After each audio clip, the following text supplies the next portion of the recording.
과세 당국이 내년 1월 암호화폐 과세 시행을 앞두고 올 연말 종가 기준으로 취득 원가를 산정하는 안을 제시했습니다.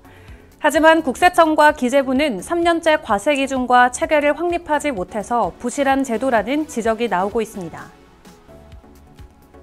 암호화폐 거래소가 머클트리 방식으로 준비금 증명을 할 때 영지식 증명을 활용해야 한다는 주장이 커지고 있습니다. 바이낸스 측은 이를 구현해 오픈소스로 만들 것이라고 밝혔습니다. 바이낸스가 모든 NFT를 통합하는 마켓플레이스를 만들 전망입니다. 리사해 바이낸스 NFT 책임은 AMA를 통해 더 많은 플랫폼과 블록체인을 바이낸스 마켓플레이스에 통합시키기 위해 노력 중이라고 전했습니다. 사이클럽 코인이 국내 거래소에서 상장 폐지됐습니다. 빗썸은 지난 21일 사이클럽 거래 지원을 종료한다고 밝히며 출금 지원 종료는 다음 달 19일 15시에 이루어진다고 설명했습니다. 파산한 FTX의 설립자와 고위 임원진이 고객 돈을 이용해서 고급 주택 매입 자금 등으로 사용한 내역이 드러났습니다. 이들은 지난 2년 동안 바하마에서 1억 2,100만 달러 상당의 가치가 있는 부동산을 구입한 것으로 알려졌습니다. NFT 마켓플레이스 매직 에덴이 블록체인 네트워크 폴리곤과 함께 생태계 확장에 나설 전망입니다.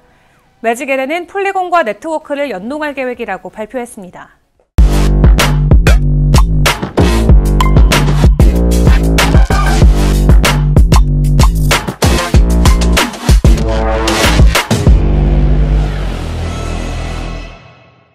안녕하세요. 11월 24일 목요일의 블록체인 투데이입니다. OECD가 한국의 내년 경제성장률 전망치를 기준 2.2%에서 1.8%로 낮춰 잡았습니다. 고물가와 고금리로 인한 내수 위축과 수출 악화 등으로 실물 경기가 본격적으로 꺾일 것으로 본 건데요. 또한 2024년 성장률도 1.9%에 그치며 1%대 성장 국면이 이어질 것으로 전망했습니다. 오늘 블록체인 업계의 주요 소식입니다. 내년 1월 암호화폐 과세 시행을 앞두고 과세 당국이 올 연말 종가 기준으로 취득 원가를 산정하는 안 등을 제시했습니다. 앞서 국세청은 지난달 말부터 암호화폐 거래소 재무 책임자 등과 세 차례 간담회를 갖고 내년부터 시행될 소득세 과세 시스템을 논의했는데요. 국세청은 소득 산출의 기준이 되는 취득가액 평가 방식에 대해 일괄 영원으로 상정한 뒤 이용자가 직접 개인정보를 수정하고 2022년 12월 31일 종가로 일괄 적용을 하는 안을 제안한 것으로 전해졌습니다. 현행 세법에 따르면 오는 2023년 1월 1일부터 암호화폐 과세가 시작이 되는데요. 하지만 국세청과 기재부는 3년째 과세 기준과 체계를 확립하지 못해 부실한 제도라는 지적이 나오고 있습니다. 또한 취득가액을 올해 마지막 날 종가로 반영하면 실제 소득 발생 여부 확인이 어려워지는데요. 국세청은 추후 투자자가 별도로 원가를 수정할 수 있는 보완책을 마련하겠다고 밝혔지만 입증 책임을 투자자에게 넘기며 과도한 세금이 부과될 수 있다는 우려도 커지고 있습니다. 암호화폐 거래소가 머클트리 방식으로 준비금 증명을 할 때 영지식 증명을 활용해야 한다는 주장이 커지고 있습니다. 머클트리는 블록체인에서 블록 하나에 포함된 모든 거래 정보를 요약해서 나무 형태로 표현한 데이터인데요. 영지식 증명은 자신이 지닌 비밀 정보를 공개하지 않고도 상대방이 거래 정보를 유추하거나 확인할 수 있는 증명 방식으로 암호화폐 사용자와 거래 방식의 익명성을 보장할 수 있는 일종의 거래 형태입니다. 앞서 지난 19일 이더리움의 비탈릭 부테린 창업자는 암호화폐 거래소들이 안전한 중앙화 거래소가 되기 위해 방법을 제안을 했는데요. 그는 거래소들이 진행 중인 머클트리 자산 증명에 영지식 증명을 활용해야 한다고 강조했습니다. 이에 바이낸스의 자오창펑 CEO는 부테린의 제안을 받아들였는데 자오창펑은 부테린의 제안인 영지식 증명을 활용해야 한다며 바이낸스는 이를 구현해서 오픈소스로 만들 것이라고 전했습니다. 글로벌 암호화폐 거래소 바이낸스가 모든 NFT를 통합하는 마켓플레이스를 만들 전망입니다.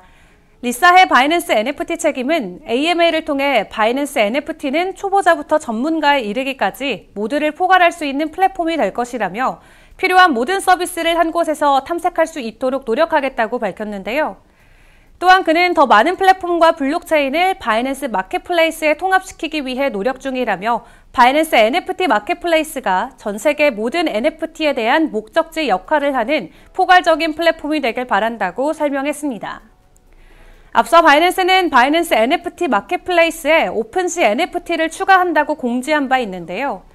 ERC721 표준을 사용하는 오픈시의 상위 200개 컬렉션 대부분이 바이낸스 NFT에 리스팅될 예정입니다. 더불어 바이낸스는 사용자 친화적인 NFT 플랫폼 구축에 힘을 쓰고 있는데 이를 위해 커뮤니티와 협력의 중요성을 언급하며 커뮤니티 참여 캠페인과 설문조사를 진행해 과정을 지속적으로 공유하겠다고 전했습니다. 싸이월드 코인으로 불렸던 싸이클럽이 국내 거래소에서 상장 폐지됐습니다. 국내 암호화폐 거래소 빗썸은 지난 21일 싸이클럽 거래 지원을 종료한다고 발표했는데요. 출금 지원 종료는 다음 달 19일, 15시에 이루어질 전망입니다. 빗썸은 해당 코인 관계자들 사이에서 중요 계약 해제 통보가 이루어진 후 가처분 신청 등의 법적 분쟁이 계속됨에 따라 백서 주요 내용의 이행이 사실상 불가능하다고 판단했는데요. 또한 투자 유의 지정 기간 동안 재단 사업의 진행 상황과 성과가 미진했고 사업적 성과 확인이 가능한 소명이 이루어지지 않았다고 덧붙였습니다. 싸이월드 운영사인 싸이월드 Z와 싸이클럽 발행사인 베타랩스는 싸이월드 브랜드 사용권을 두고서 법적 분쟁 중인데 싸이월드 Z는 싸이월드 공식 암호화폐로 도토리, 싸이콘 등을 도입하겠다고 했지만 싸이클럽을 비롯해 베타랩스가 발행한 싸이 도토리 코인은 싸이월드에 연계되는 암호화폐가 아니라고 설명했습니다. 파산한 암호화폐 거래소 FTX의 설립자 샘 뱅크먼프리드의 고위 임원진이 고객의 돈을 유용해서 고급 주택 매입 자금 등으로 사용한 내역이 드러났습니다.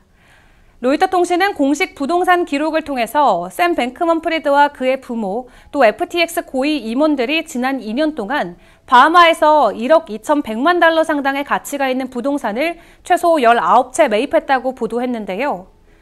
FTX가 구매한 부동산 대부분은 올번이라고 불리는 고가의 리조트 커뮤니티에 있는 7개 콘도미엄을 포함해서 고급 해변가 주택이었고요.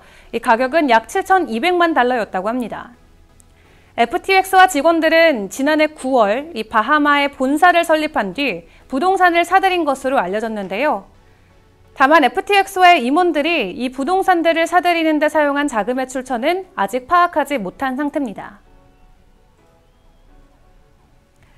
솔라나 블록체인 네트워크 기반의 NFT 마켓플레이스 매직에덴이 블록체인 네트워크 폴리곤과 함께 생태계 확장에 나설 전망입니다. 매직에덴은 폴리곤과 네트워크를 연동할 계획이라고 발표했는데요. 이번 협력을 통해 매직에덴은 폴리곤 생태계 내 IP 보유자, 게임 개발자, 또 크리에이터들과 협력해서 생태계를 확장할 수 있게 됐습니다. 또한 이번 계획에 따라 매직에덴과 폴리곤 네트워크는 연말 이전 출시 목표로 매틱 런치패드와 마켓플레이스 등 크리에이터 툴 출시 개발에 협력할 예정입니다. 매직에덴의 폴리곤용 런치패드는 이미 보라와 인텔라엑스, 블록게임즈 등 다수의 게임 개발 파트너십을 확보하고 있어서 빠르게 시장을 확대할 것으로 전망되고 있습니다. 앞으로 수개월 동안 비트코인이 이더리움보다 더 나은 성장률을 보일 것이라는 전망이 나왔습니다. BTC ETH 비율이 지난 20일 기준 50일 단순 이평선을 넘었고 현재는 14.5 수준을 가리키고 있다는 설명인데요. 다음 저항은 200일 이평선으로 내년 6월에 고점을 돌파할 것이라고 분석이 나왔습니다. 더욱더 자세한 비트코인 전망과 차트 분석은 정오에 방영되는 블록체인 투데이 플러스에서 함께하겠습니다. 그럼 소통의 시간에 만나요.